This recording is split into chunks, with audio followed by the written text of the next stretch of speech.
Hey guys, and welcome back to the Tutorial Millennial channel. In this video, I am going to be showing you guys how you can create a Cybercity edit on CapCut. It is super simple. You just need a picture of a city. So I'm just going to press new project and add that picture in.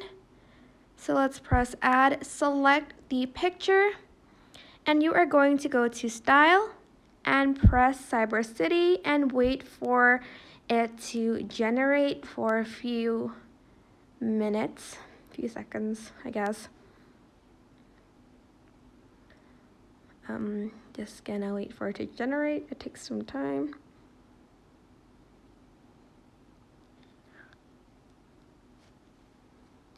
And you can also add in like songs for this too, but it's really cool. Just press the checkmark button, and this is what it's going to look like. So it's going to turn the city into a cyber city.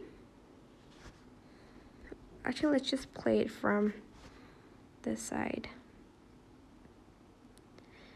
Pretty cool, but yeah, that is super simple. I hope this tutorial is helpful for you guys.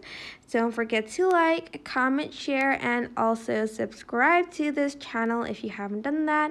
If you have any questions, just leave it in the comment section down below and I will try my best to answer them all. Thank you so much for watching.